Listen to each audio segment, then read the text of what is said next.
오늘 저는 여러분과 함께 믿음의 시련이라는 제목으로 은혜를 나누고자 합니다. 여러분 학창시절을 기억해 볼 때 가장 힘들고 괴로웠던 것은 시험을 치는 일이었습니다. 시험을 칠 때마다 빨리 학교를 졸업하고 시험 치르지 않는 삶을 살면 좋겠다, 그런 생각이 마음속에 사무치던 것이 지금도 기억납니다. 그러나 학교를 졸업하고 사회에 나온다고 해서 시험을 치지 않는다는 법은 없습니다.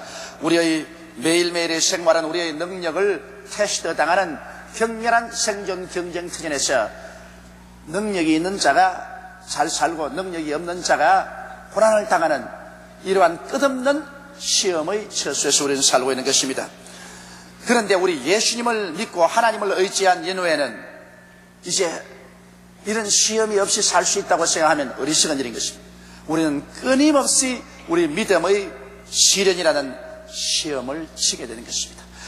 우리가 믿음이 있노라 하면 그 믿음은 반드시 하나님께로부터 시련을 통과시킴으로 시험을 치게 되는 것입니다. 하나님께서는 우리에게 복 주시기를 원하시는 하나님이십니다. 하나님은 화를 주기를 원치 않습니다.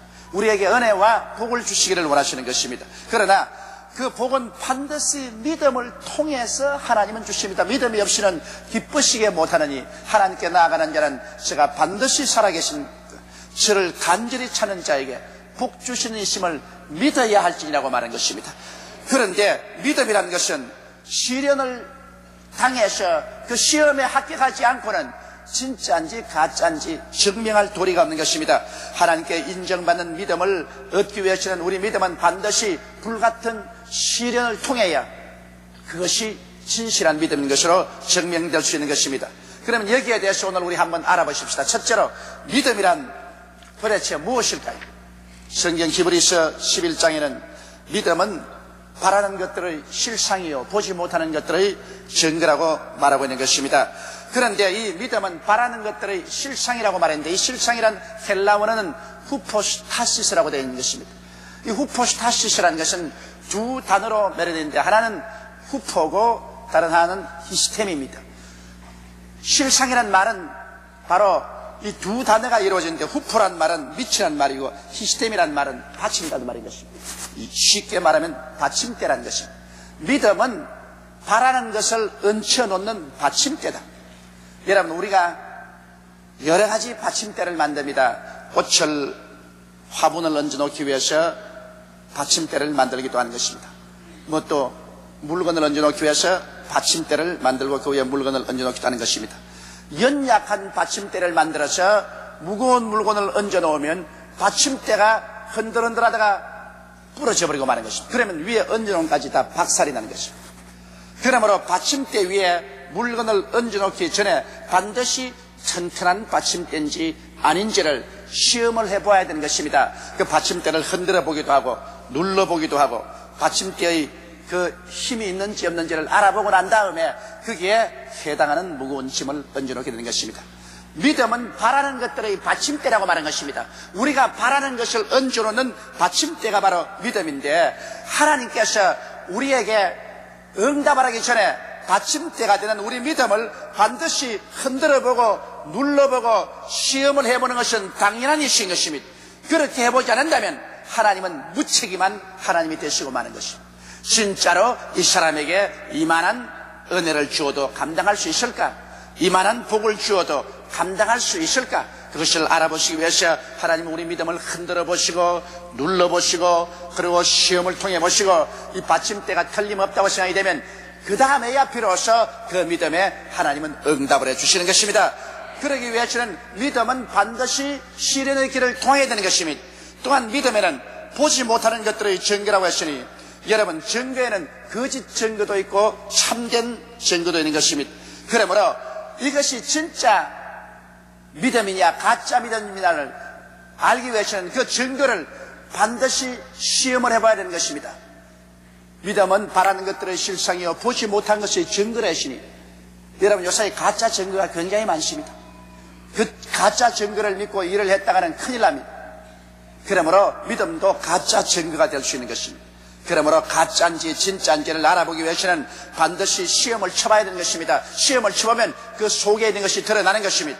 이러기 때문에 우리의 믿음은 반드시 하나님의 뜻에 따라서 시험을 치르게 되어 있는 것입니다. 여러분께서 믿음이 있노라 하고 조금도 아무런 시련을 겪지 않았다면 그 믿음은 가짜 믿음인 것입니다. 그 하나님께서 인정하지 않은 믿음인 것입니다. 여러분에게 여러 가지 시험을 당하거든 온전히 기쁘시게 여기십시오. 왜냐하면 하나님께서 여러분의 믿음을 시험해보고 인정하고 난 다음 복을 주기 위해서 여러분에게 시련을 보내주신 것입니다. 우리의 생에 시련이 다가오지 아니하면 하나님은 아예 여러분을 무시해버리고 마는 것입니다. 무시해버린 사람은 아무런 은총도 받을 수가 없는 것입니다. 그러므로 우리에게 시련이 다가온다는 것은 무시당하지 않았다는 증거인 것입니다. 이러므로 시련을 통해서 우리는 열심히 기도하고 굳건한 믿음에 서 있으면 한 기간이 지나고 나면 우리 믿음이 인정을 받게 되고 그 인정된 믿음 위에 하나님께서는 하나님 문을 여시고 하나님의 축복을 부어주시는 것입니다. 그러면 둘째로 우리는 역사를 통해서 믿음의 시련을 겪고 큰 하나님의 은총을 받은 사람들을 한번 살펴보시기 바랍니다. 바로 하나님의 위대한 종 여호수아를 보십니다. 모세가 죽고 난 다음 300만 이스라엘 백성을 인수인계해서 여호수아는 적과 꿀이 흐르는 가나안 땅으로 들어가게 되는 과정이 있게 된 것입니다. 그들이 요단강을 건너게 될 때 하나님께서는 여호수아에게 말씀하셨습니다.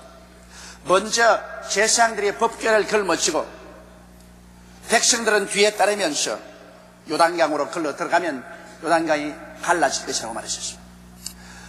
이 맥추 절기에는 요단강 물이 넘실거립니다. 아주 강가까지 물이 넘쳐 흐릅니다. 그래 이스라엘 300만 백성이 제사장들을 따라서 요단강을 향해서 긴 행렬을 지어서 갑니다. 요단강에는 지금 아무런 교량도 없고 그 많은 백성들이 건너기가 대단히 불편합니다. 그런데 제사장들이 법궤를 걸머쥐고 요단강변까지 왔습니다. 요단강변에 와서 섰는데 요단강이 갈라지지 않습니다.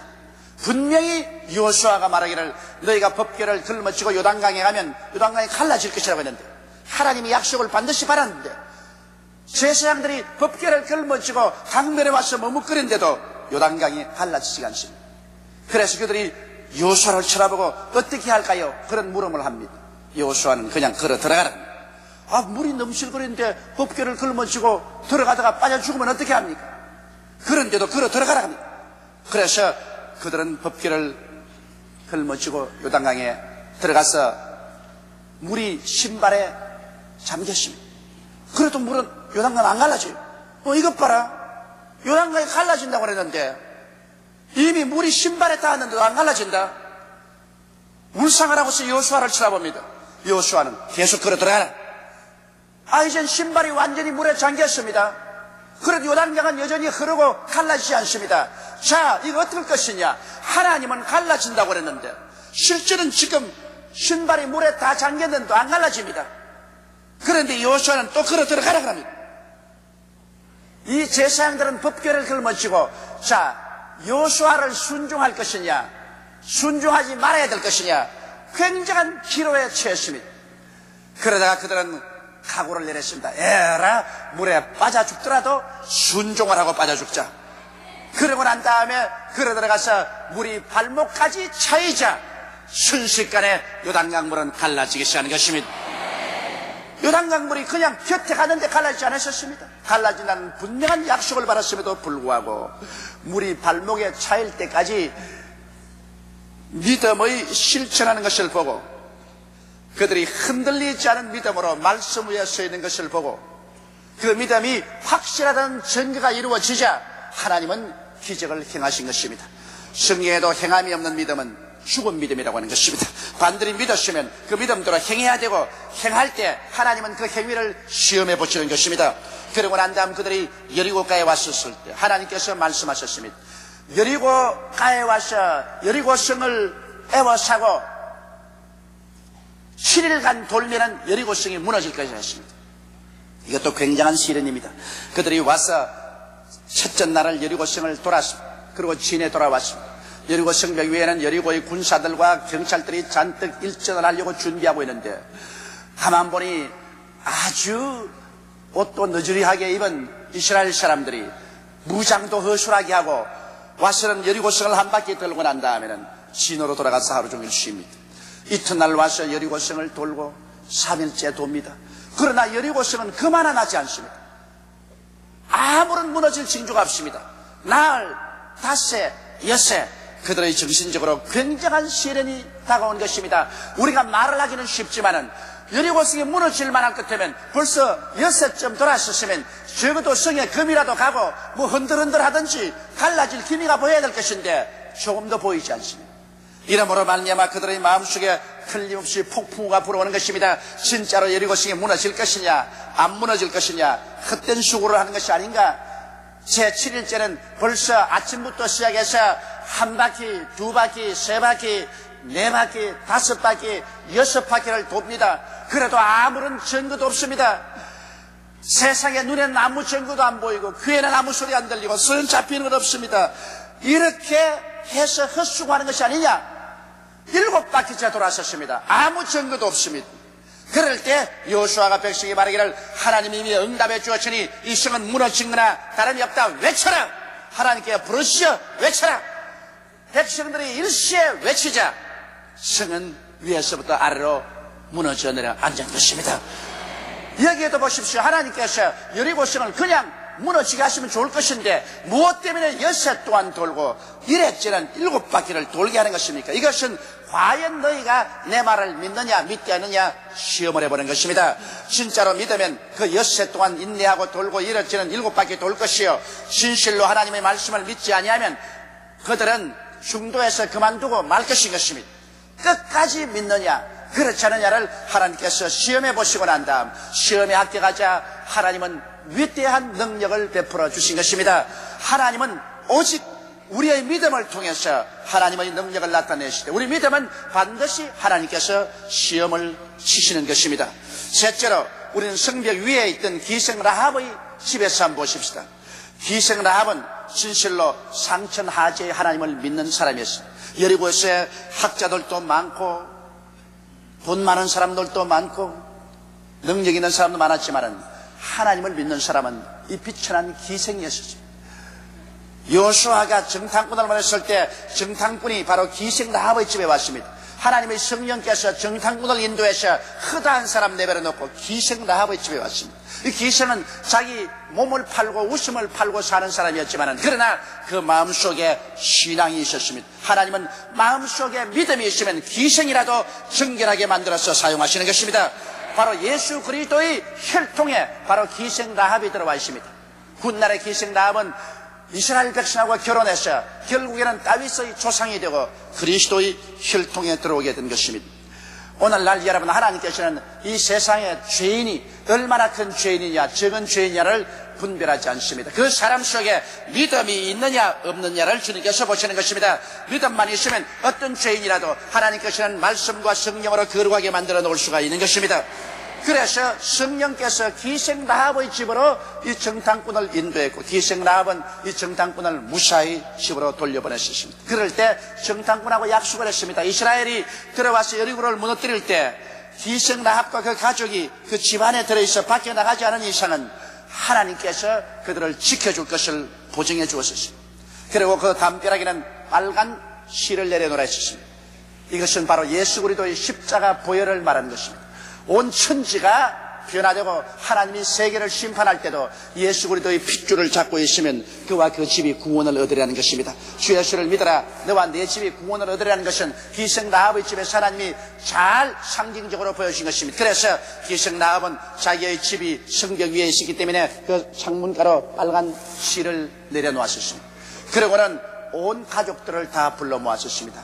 기생 라합은 기생 사업을 잠시 중진하고 나아가서 아버지, 어머니, 오라버니, 언니, 동생 할 것 없이 온 가족들을 자기 집에 다 불러 모았습니다. 곧장 하나님의 심판이 임하여서 여리고는 무너진다. 그러므로 우리 모든 사람들이 이 집에 모여 있으면 반드시 이 집을 지켜주기로 약속을 했다. 우리 집으로 모여라. 그래서 온 일가 친척들을 다 집으로 모아놓았습니다. 그런데 이스라엘 백성이 와서 하루를 돌아도 여리고성은 무너지지 아니하고 이틀을 돌아도 여리고성은 무너지지 않고 사흘, 나흘, 세월은 흘러가는데 온 일가 친척은 모두 다 그 집에 모여서 창가로 혹시 성이 무너지는가 바라보니 어림도 없습니다. 이야말로 정신적인 굉장한 고통에 처했습니다. 아마 나흘 닷새 될 때는 온 식구들 전체가 집으로 돌아가야 되겠다. 집에 돼지도 먹이를 줘야 되겠고 닭도 모이를 줘야 되겠고 집을 그냥 내버려 놓고 왔는데 이게 웬 말이냐, 우리는 돌아가겠다. 성이 무너지기는 뭘 무너지느냐, 저 너저리한 백성들이 저렇게 돈다고 성이 무너질 테기느냐. 아마 온 가족 전체가 그럴싸하게 일어나서 기생 라합에 대해서 데모를 했을 것입니다. 그러나 기생 라합은 굳은 결심을 가지고 그는 자기의 문가에 서서 막습니다. 아니요, 이 성은 무너지고 맙니다. 하나님은 상천하지의 하나님이신 것입니다. 하나님께서 여리고성을 이스라엘 백성들에게 주었다고 말씀하셨으므로 하나님의 말씀은 반드시 이루어지는 것입니다. 자관 이스라엘 백성이 오늘 6째 돌고도 성이 조금도 움직이지 않더라도 이 성은 무너집니다. 하나님께서 그렇게 말씀하셨습니다. 말씀대로 이루어집니다. 기생 라합 혼자 굳은 말씀에 대한 믿음을 가지고서 온 가족을 구원하기 위해서 문간에 서서 그를 막았지만은 나중에는 아마 가족들이 분노하고 일어나서 기생 라합을 테러하려고 달아들었을 것입니다.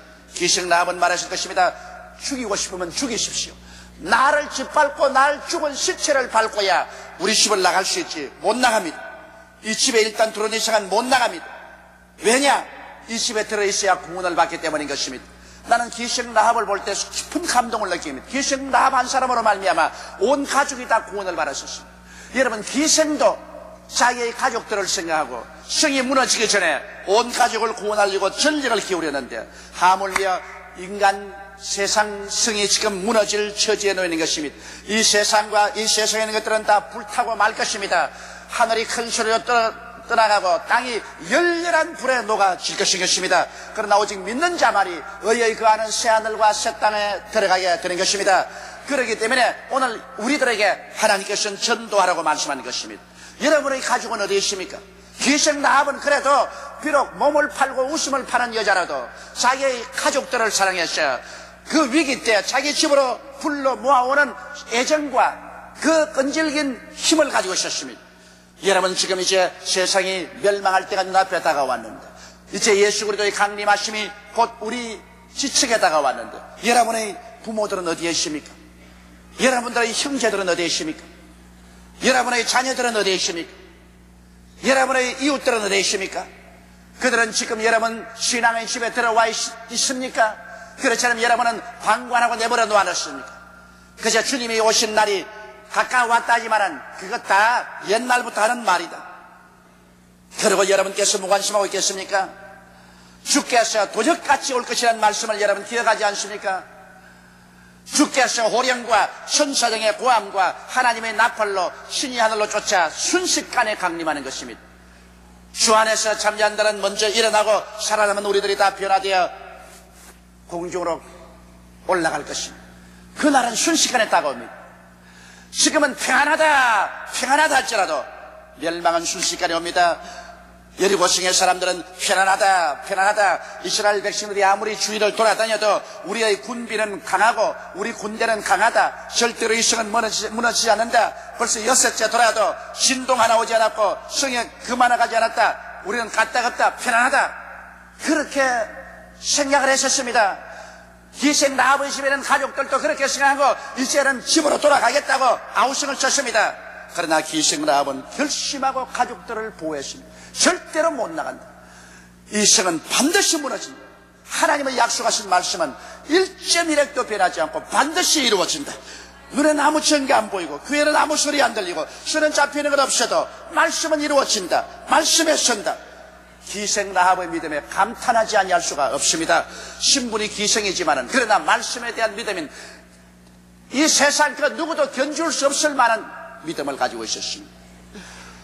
6세가 되고 1회째 들어가서 6바퀴를 이스라엘 백성이 돌 때는 기생 라합에는 이것이 6년 아니라 60년 같이 길어 보였을 것입니다. 한 바퀴 돌아도 아무 일 없어. 둘, 셋, 넷, 다섯, 여섯, 일곱. 나중에는 인내의 한계점에 돌아섰습니다. 그러자 일시에 이스라엘 백성이 고함을 치자 천지가 진동하는 소리가 나더니 그렇게도 튼튼하던 성벽, 그렇게도 조용하던 도시, 주어도 무너질 기미가 없던 것이 순간적으로 성은 무너져 내려왔는데 희생 라합의 집만 남아있고 그 주위는 다 무너지고 이스라엘 백성은 물밀듯이 와서 모든 사람을 다 도륙하고 오직 희생 라합과 그 가족만 구원함을 받게 되는 것입니다. 여기에서 얼마나 믿음의 시련을 겪은 것입니까? 그러므로 여러분, 네 번째로 우리는 시련을 당할 때 어떻게 해야 되는 것입니다. 우리는 시련을 당할 때 하나님의 언약의 말씀에 굳세게 서야 되는 것입니다. 예수 그리스도를 믿는 우리들이 믿을 수 있는 유일한 이유란 하나님의 말씀밖에 없는 것입니다. 말씀 이외에 여러분 무엇을 믿습니까? 여러분의 지식을 믿습니까? 여러분의 감정을 믿습니까? 여러분 환경을 믿습니까? 우리의 지식이나 감정이나 환경은 시시각각으로 변화되어 가고 있는 것입니다. 오직 저 하늘이 무너지고 이 땅이 변해도 1.1핵도 변치 않은 것은 하나님 말씀밖에 없는 것입니다. 하나님이 말씀으로 천지를 지으셨습니다. 바로 예수 그리스도도 하나님의 말씀이 육신을 입고 이 땅에 오셨습니다. 그러므로 우리가 의지할 곳은 말씀밖에 없습니다. 여러분, 그러므로 믿음은 들음에서 나며 들음은 그리스도의 말씀으로 말미암았다고 하나님 말씀을 읽고 듣고 그 말씀에 우리가 믿음을 세워야만 되는 것입니다. 말씀 이외에 우리가 의지할 수 있는 아무런 보장도 없습니다. 말씀을 믿다가 죽더라도 말씀을 의지해야 되는 것입니다. 말씀 이외에는 우리의 쓸 곳은 없습니다. 이러므로 예수 믿는 사람들이 말씀을 저버리고 감정에 들뜨든지 흥분하면 감정이 사라지고 나면 아무것도 가진 것이 없게 되는 것입니다. 그러므로 이 말씀은 날이 덥다고 해서 변치 않고 차다고 해서 변치 않습니다. 경기가 좋다고 해서 말씀이 달라지는 것도 아니고 경기가 나쁘다고 해서 말씀이 달라지는 것도 아닌 것입니다. 말씀은 이랑 변함이 없습니다. 그러므로 여러분께서는 말씀에 실은 믿음을 갖게 되시기를 주의 이름으로 축원합니다. 그럴 때 아무리 시련이 다가와도 여러분은 흔들리지 않습니다.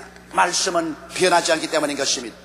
그 다음 시련이 다가올 때 여러분 쉬지 말고 기도해야 되는 것입니다. 기도할 때 하나님의 성령과 교통할 수 있는 것입니다. 우리를 붙잡아 줄 수 있는 능력은 하나님의 성령의 능력인 것입니다. 우리의 힘으로도 안 되고 능으로도 안 됩니다. 내가 아무리 힘으로 밀어붙인다고 해서 일이 되는 것도 아니요, 인간의 기교를 통해서 수단과 방법을 다한다 해도 안 됩니다. 성령이 와서 붙들어 주셔야만 되는 것입니다. 하나님의 성령이 붙들어 주는 것은 기도를 통해서 붙들어 주는 것입니다. 성령의 세계는 기도의 세계입니다. 기도하면 성령 안에 들어가고 성령이 오시면 우리에게 기도하게 합니다. 성령이 떠나가시면 기도하기가 싫어지는 것입니다. 또 기도를 안 하면 성령께서 우리와 교통할 수가 없습니다. 성령 충만과 기도는 절대적인 함수관계를 가지고 있는 것입니다. 그렇기 때문에 우리가 시험을 당할 때는 어느 때보다도 기도해야 됩니다. 이렇기 때문에 야고보서에 말하기를 너희 중에 고난당하는 자가 있느냐, 저는 기도할 것이라고 말씀하신 것입니다. 사람이 고난당할 때 기도하지 않고 그냥 인간의 수단과 방법으로 이리 뛰고 저리 뛰면 아무것도 안 되는 것입니다. 기도를 하면 우리는 시련을 이기고 시험에 합격하고 믿음에 설 수 있게 되는 것입니다. 그 다음 시련이 다가올 때 환경을 바라보고 두려워해서는 안 됩니다. 여러분, 환경은 우리에게 공포를 갖다 주기 위해서 우는 사자와 같이 덤벼듭니다. 바로 베드로가 환경을 바라보고 두려워했지 않습니까? 예수님께서 분명히 오라고 했는데 그 말씀을 보고서 칠흑같이 어두운 밤바다, 파도치는 바다 위를 베드로는 용감하게 걸어 나갔었습니다. 말씀을 믿고 갈 동안에는 그들은 물으로 걸어가는 기적이 일어났습니다만 순식간에 그는 바람과 파도를 바라보시고 환경을 바라보고 그 마음속에 공포심이 들어왔습니다. 말씀이 옮겨나가고 그 자리에 공포가 들어오자 그는 물 속에 빠져버리고 말한 것입니다. 조금 전에 걸어가던 그가 조금 후에는 물에 빠졌었습니다. 바다가 달라진 것도 아니고 바람과 파도가 달라진 것도 아닙니다.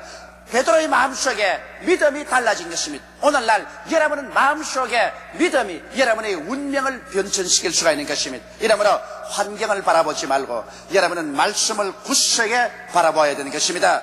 그리고 시험과 환난을 통할 때 원망과 불평하지 말고 용서하고 감사해야 하는 것입니다. 원망과 불평은 우리의 신앙을 파괴하는 가장 무서운 마귀의 도구인 것입니다.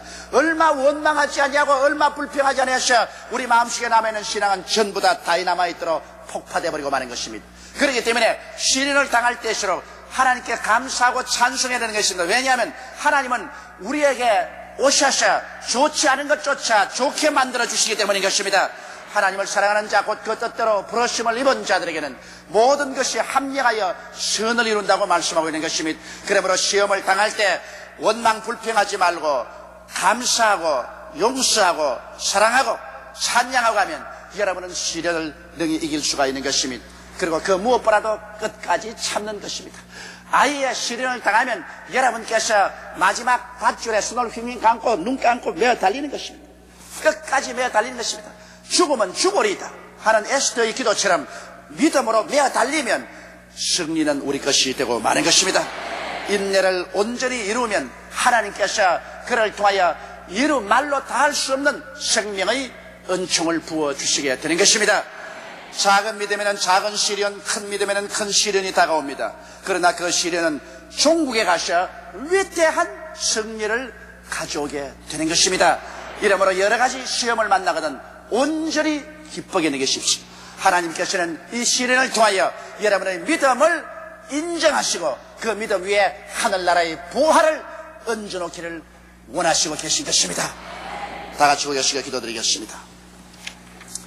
전능하시고 거룩하신 우리 아버지 하나님, 하나님은 각 사람에게 분량대로 믿음을 주셨지만 그 믿음은 반드시 시련을 통해서 확정이 되고 인정이 되고, 그리고 그 불같은 시련을 통한 믿음을 통해서 하나님은 크나큰 기사와 이적을 행하시옵나이다. 우리 아버지는 그러므로 우리가 여러 가지 시험을 당할 때 결코 뒤로 물러가지 말게 도와주시옵시고, 낙심하지 말게 도와주시옵시고, 믿음을 포기하지 말게 도와주시옵시고, 더욱더욱 말씀 위에 서고 더욱더욱 열심히 기도하고 더욱 열정을 다하여 하나님께 감사하고 찬미하며 끝까지 참아 승리하는 우리들이 되게 도와주옵소서. 우리 주 예수님 이름으로 기도드리옵나이다. 아멘.